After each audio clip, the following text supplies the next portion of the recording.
Hello friends, welcome to the HFY Ode, where we bring you new science fiction stories, a new world, a new adventure. And yes, there is no robotic or AI voices here, only real human voices with real human touch. So let's start this journey, and please subscribe my channel if you like the stories and press the bell icon for the latest updates. Let's have a story. Okay. I have served at Threshold Station for 40 of your years.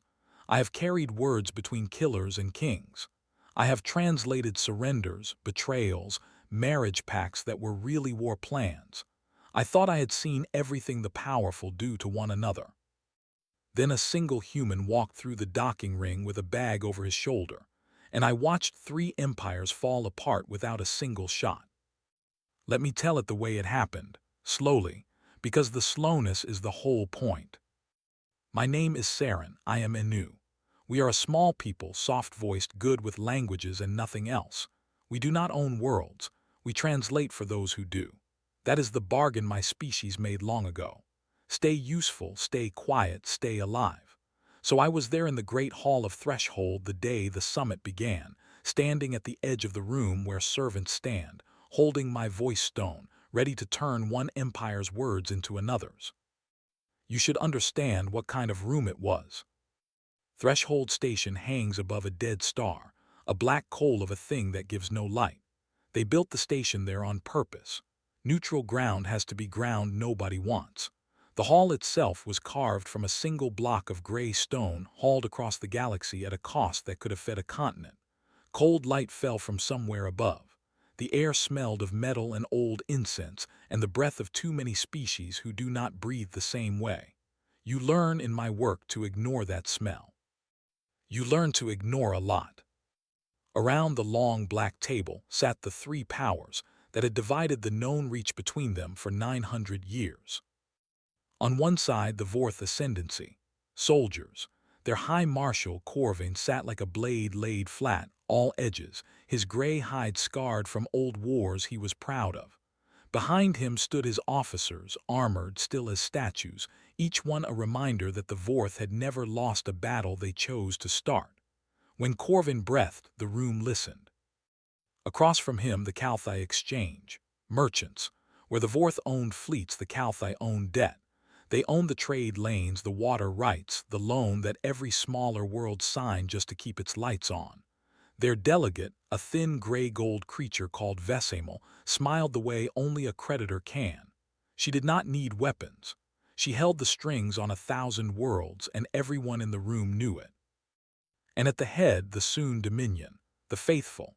They believed they had been chosen by something older than stars to bring order to the chaos of lesser peoples. Their high voice, Auron, wore plain white and spoke softly, and somehow that was the most frightening of all. The Soon did not threaten. They forgave you slowly into obedience. These 3 had been frozen in place for almost a century. Not at peace. Never that. Frozen the way 2 predators freeze with their teeth already in each other, each waiting for the other to flinch. Because they all wanted the same thing. The lattice. I should explain the lattice, or none of the rest will mean anything. Long before any of these empires existed, some species we never met built a road through the dark. Not ships, a network. Gates strung across the galaxy that let you step from one side of the reach to the other in a heartbeat. Then the builders vanished and the lattice fell silent, and for 100,000 years it sat there, dead and perfect and impossible to repair. We could touch it. We could not wake it. The greatest minds of the Calthai, the deepest faith of the Soon, the raw force of the Vorth, none of it could turn the lights back on. But whoever controlled the lattice the day it woke would control everything. Distance is the only thing that keeps the powerful in check. Erase distance, and you erase every border at once. So they had gathered at Threshold to do what they had been circling for a century, to agree, in writing, how the lattice would be divided when one of them finally cracked it. Which sections to whom? Which worlds to whom? They had come to carve up a thing none of them could even switch on, because each of them believed they were close, and none of them could bear the thought of another getting there first. And then there was the fourth chair. It had been added late almost as a joke. The humans had asked to attend. Humanity, a young species from the far rim, barely off their own rock, no fleet worth the name, no empire, no debt anyone held, no faith anyone feared. The three powers had allowed it the way you allow a child to sit at the adult's table, to keep it quiet, to show how generous strength can be when it is bored. I remember Corvin saying it the day before in his own tongue, not knowing I understood. Let the apes watch. When this is done, they will learn which of us owns the air they breathe. I turned that into something polite for the Calthi. That is the job. The humans were supposed to send a delegation. A proper one, with advisors and a ship and the right number of guards, so the powers could measure them and find them small. Everyone was watching the docking ring that morning to see what humanity would arrive with. It tells you who someone is, what they bring to a table like this. What humanity brought was one man. He came through the ring alone. No honor guard, no armor, no ship at his back but a battered gray shuttle that looked like it had been bought used. He was old by their standards, I think gray at the temples, lines around the eyes, a slight stoop to the shoulders like a man who had carried something heavy for a long time and set it down only recently. He wore a plain dark coat. He had a cloth bag over one shoulder, the strap worn pale where his hand had gripped it 1,000 times. He stopped just inside the ring, looked up at the cold stone vault of the place and let out a breath. Not afraid, just tired. The breath of a man arriving somewhere after a long trip. The station steward, a junior soon, went to greet him with the proper words. The man waited for them to finish. Then he put out his hand, a human thing, the open palm, the grip, and the steward did not know what to do with it. And the man smiled and let it drop and said, in trade tongue, plainly, "Daniel Rowe, I'm the one they sent, sorry about the hand, old habit." That was it, no titles. He did not even say ambassador. He said the one they sent, as if he had been picked out of a crowd and pushed onto the shuttle. I was assigned to him. Of course I was. The lowest delegate gets the smallest staff, and an Innu translator is the smallest staff there is. I think they meant it as an insult to him. To me, it was just work. I led him to his quarters, a narrow gray cell near the servants' level, far from the grand rooms the others had. He looked around it and nodded as though it were fine, better than fine. He set the bag down on the bunk. He did not unpack a single weapon, a single guard, a single advisor's slate. He unpacked, I remember, a flat stone he set on the little table. Smooth and dark, the kind a river makes, and a small cloth-wrapped bundle he did not open. "Your Saren," he said. He had read my name off the duty roster. None of the others had ever said my name, in 40 years. "I am ambassador." "Daniel's fine." He sat on the bunk, hands on his knees, and looked at me with a frankness I was not used to. The powerful do not look at the help, they look through them. He looked at me. "How long have you worked here?" I told him. He whistled low, a human sound I had to guess the meaning of. 40 years in this room," he said. "Then you know more about what's really happening here than anyone at that table, don't you?" I did not answer. It is not safe to answer questions like that, but something in my chest moved, the way it does when someone sees you. "It's all right," he said. "You don't have to say, I just wanted you to know that I know." That night I lay in my own cell and could not sleep. I kept thinking about the breath he let out in the docking ring. Not the breath of a man walking into a trap. The breath of a man arriving early, before the others, who already knows how the evening ends. The summit opened the next morning. The three powers had spent a century learning how to share a room without bloodshed, and it showed in everything. Where each one sat who spoke first, the careful order of insults dressed as courtesies.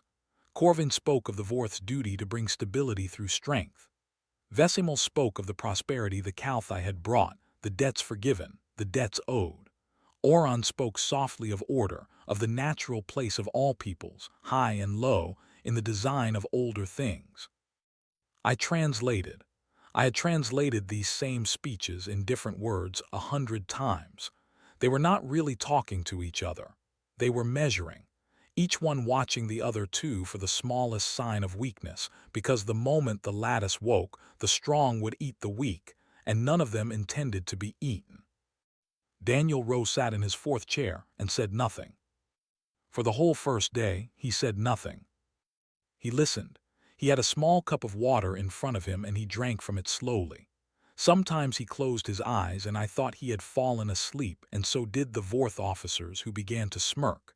But I was close to him and I saw that under the closed eyes he was listening harder than anyone in that room. His head would tilt just slightly at certain words, at the word division, at the word when, at the word hours. Once late in the day, Vesimil of the Calthite turned her creditor's smile on him and asked, in trade tongue, sweet as poison, "And what does young humanity bring to the division of the lattice? You have no claim. You have nothing we need. Why are you here, little one?" The room went quiet to enjoy it. Corvin's officers leaned in. Daniel Rowe opened his eyes. He looked at her for a moment. Then he said very simply, "I'm here to listen. You've all been talking for 90 years. I figured somebody should." A few of the lesser delegates made the soft sound my people make instead of laughter. Vesimil's smile thinned. Corvin snorted. They decided, all of them in that moment, that the human was a fool, and they relaxed, and that was the first mistake, though none of us knew it yet. I knew only this. That evening, walking him back to his gray cell, I asked him, I do not know why I dared, "Ambassador, Daniel, why are you really here, with no fleet, no guard, alone?" He stopped in the corridor. The cold light made him look older than he was. "Saren," he said, "let me ask you something first. In 40 years, watching those three carve up the dark, has any one of them ever once asked the world's being carved up what they wanted?" I had never been asked a question like that in my life. "No," I said, "never." He nodded slowly, as if I had confirmed something he already knew, and grieved. "That's why I'm here," he said. And he went into his cell, and the door slid shut, and I stood alone in the corridor a long time, holding a feeling I had no word for in any of the 9 languages I spoke. Part 2. On the second day, Daniel Rowe still did not reach for power, but he began, very quietly, to ask questions. Not grand ones, small ones.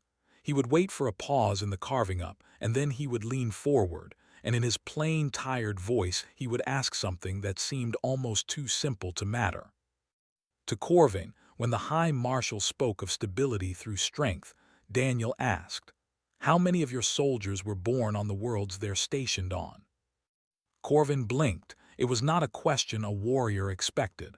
"Most," he said. "We garrison from the local population. It is efficient." "So if the lattice opened tomorrow," Daniel said, "and a soldier on some far world could step home to his family in a heartbeat, would he still take your orders to hold a border he can't see the point of? Or would he just walk home?" Corvin did not answer. His officers shifted. I translated the silence, which is harder than translating words. To Vesimil, when she spoke of the debts 1,000 worlds owed the Caltha exchange, Daniel asked, "What is a debt, exactly? When the only reason a world borrows water from you is that you control the lane the water travels on." Vesimil's smile held, but her eyes did not. "It is an agreement," she said, "freely entered." "Freely," Daniel repeated, and let the words sit there in the cold air, and did not say anything else. He did not need to. We all heard what freely meant when one side owns the road and the water and the lane. To Oron of the Soon, softest and most dangerous, he asked the softest question of all. "When you say the lesser peoples have a natural place, do they know they're lesser? Or is that something they have to be taught? Because if they have to be taught it, it isn't very natural, is it?" Oron smiled the forgiving smile and said nothing, but I, who had translated for the Soon for 30 years, saw the thing the smile was built to hide. Doubt. Old, buried, and now disturbed. This was his weapon. "Do you see it yet? It took me longer." He never threatened, he never lied, he never raised his voice. He simply asked in front of all three powers at once the questions each of them had spent centuries making sure no one ever asked out loud. And because they were rivals, because each one was desperate to seem unshaken in front of the other two, none of them could afford to look like the question had landed. So they answered, lightly, cleverly. And every clever answer dug the hole a little deeper, because the lesser delegates were listening, and so was I, and so were the 1,000 worlds whose representatives sat in the lower tiers of that hall and had never in their lives heard the powerful asked to explain themselves. By the end of the second day, the room felt different. The carving up had stalled. The powers kept trying to return to the maps, to the division of the lattice. But every time they did, one of Daniel's small questions was hanging in the air over the table, and the maps looked less like a plan and more like three thieves arguing over a house they had all broken into.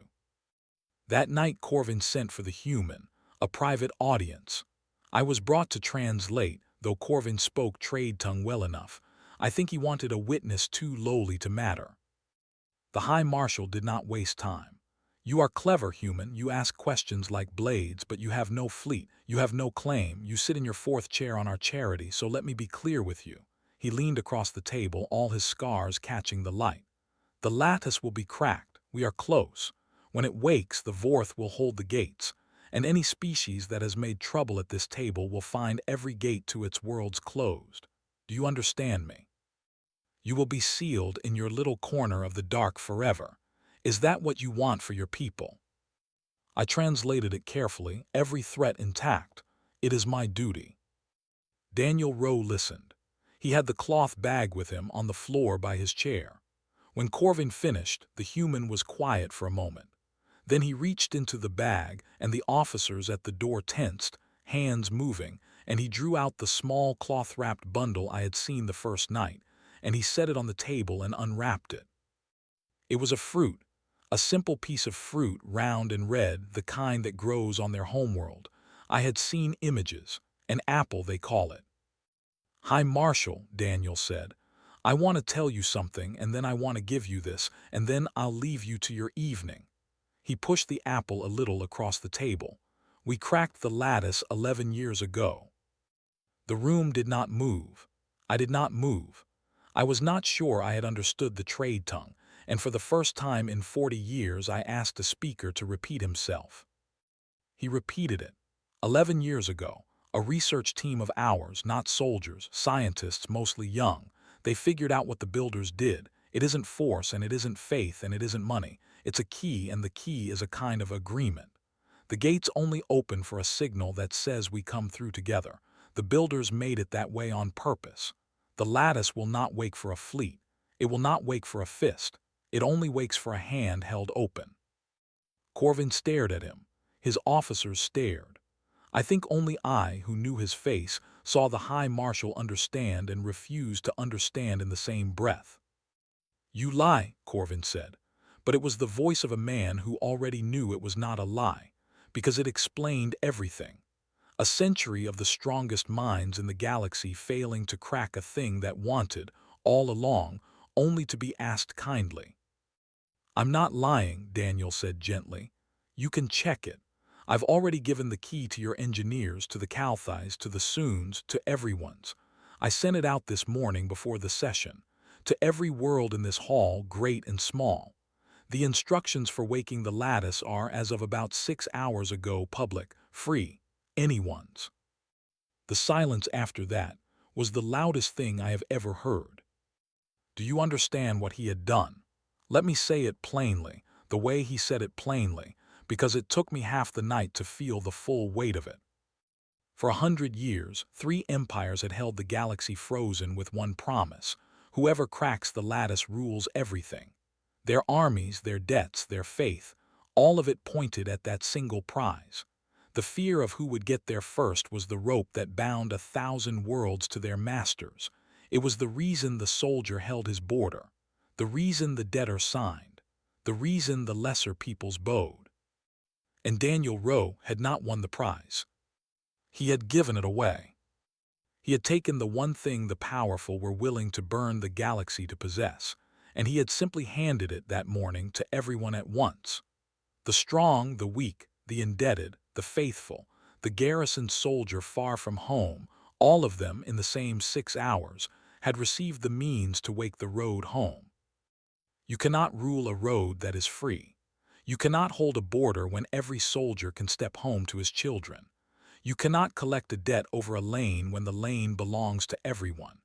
You cannot teach a people they are lesser when they can walk, that very night, to any world they please and see for themselves that no one was ever lesser at all.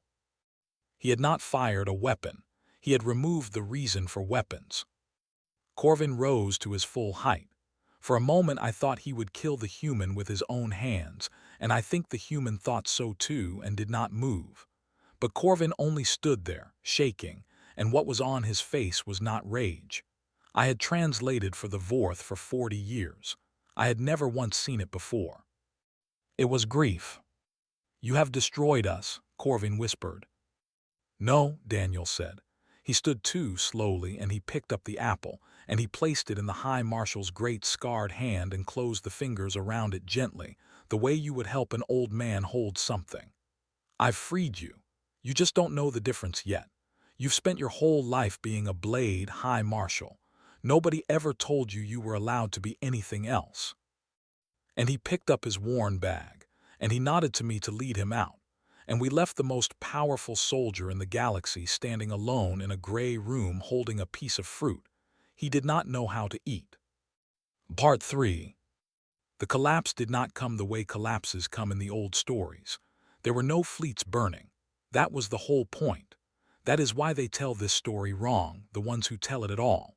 They say humanity conquered 3 empires in a week. They did no such thing. Humanity simply opened a door and let everyone walk through it, and the empires fell because empires are walls, and a door makes a wall into nothing. By the 3rd day, the news had reached the worlds. You have to understand what that means when the road home is suddenly real.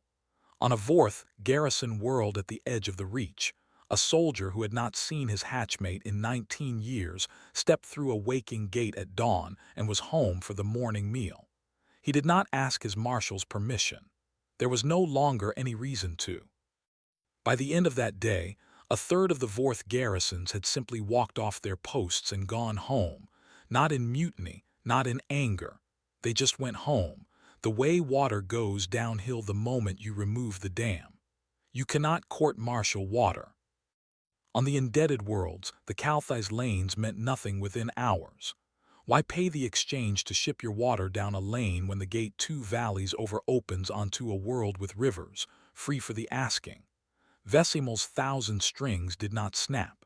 They simply went slack, all at once, because a debt is only a debt while you have no other road, and now everyone had every road. And the Soon were the strangest to watch. Their faith had taught the lesser peoples to stay in their place, but place is a thing made of distance. When a farmer on a low world can step, in an afternoon, to the shining cities he was told, he was unworthy to see, and walk their streets, and find them full of ordinary people no greater than himself. The teaching does not get argued with. It just stops being believed. You cannot keep someone in their place once they have stood in yours and found it was only a room. I watched it all from Threshold Station, translating the panicked messages that flew between the powers as their power drained out of them like air from a punctured hull. And the messages changed over those days in a way I will never forget. At first they were furious. Find the humans, seize the key, close the gates. Then they were desperate. The gates will not close, they only open, they were built only to open. Then near the end they were something else, something quieter. They began, the 3 great powers, for the first time in 900 years, to ask each other a question that had nothing to do with conquest. They began to ask, what do we do now? Daniel Rowe did not gloat. He did not even leave right away. He stayed in his gray cell near the servants' level, and he made himself available, and one by one the powerful came to him, not as conquerors and not as conquered, but as people who had built their whole lives on a single idea and just watched that idea become untrue. Vesemil came and sat with him and asked, without her smile, "If no one owes anyone anything, what am I?" "I was the exchange. The exchange was me." And Daniel said, "You know lanes better than anyone alive. You spent centuries learning how things move between worlds. The road just got 100 times bigger and nobody knows how to use it yet. You could teach them. Not own it. Teach it. That's a bigger job and a better one, and it's still yours if you want it." Oran came, the soft voice, the white robe, and the Soon did not speak of natural order any more. Oran asked only, "Were we wrong then, about everything?" And Daniel was quiet a long time before he answered, because he was a man who did not enjoy another's pain, even an old enemy's. "Not about everything," he said finally. "You believed there was something larger than yourselves worth serving. That part was right. You just kept drawing the circle too small. Try drawing it around everyone and see how the faith fits then." And Corvin came last. The High Marshal still had the apple. He had not eaten it. He had not let it go. He set it on the table between them, and he said, in a voice with all the edges worn off it, "I have been a soldier for 140 years. I have never once asked myself why. There was always a border. There was always an enemy. You took the border. You took the enemy. I do not know who I am in the morning." And Daniel Rowe, the one they sent, the man with no fleet and no guard, reached across the table and did the human thing again, the open palm, the offered grip. And this time Corvin understood it and took it, scarred gray hand around weathered pink one. "Then you get to find out," Daniel said. "That's the part nobody tells you. When the war's over, you don't disappear. You just finally get to ask what you'd have been if there'd never been a war at all. Most beings never get the chance. You do. I'd call that a gift, High Marshal, if I were you. Hard-earned and ugly, and a gift all the same." I translated those words. My voice shook on them. It is not professional to let your voice shake. I did not care. On the last morning, Daniel Rowe packed his bag. The flat river stone, the empty cloth that had wrapped the fruit. Very little. He had arrived with almost nothing, and he left with less. I walked him to the docking ring where his battered gray shuttle waited. Word had spread of who he was and what he had done, and the corridors were not empty the way they had been when he came. The lesser delegates lined the way. The servants, my own people, the Enu, stood along the walls. Nobody cheered. It was not that kind of thing. They simply watched him pass, this tired old human, and the watching was a kind of thanks too large for sound. At the ring he stopped and turned to me. "Saren," he said, "come work with us." I did not understand. "Ambassador." "Humanity's about to be very busy," he said, and there was a tiredness in his smile but a brightness under it. "A free road means everyone's neighbor now, and nobody knows how to be a neighbor yet. We're going to need people who can put one being's words into another's. Real translation, not the kind where you make the threat sound polite." He looked at me steadily. "You've spent 40 years in that room watching the powerful and never once being seen by them. I saw you the first day. I'd like the rest of the galaxy to start seeing people like you. Come help me do that." I have been asked many questions in my life. I had never been offered a place at the table, only beside it. "Why me?" I said. It was all I could manage. He thought about it. He always thought before he answered, even the small things, as if every being deserved a real answer. "Because the first thing you asked me," he said, "wasn't how I'd won, it was why I'd come. You wanted to know what it was for." He shouldered his bag. "That's the rarest thing there is, Saren.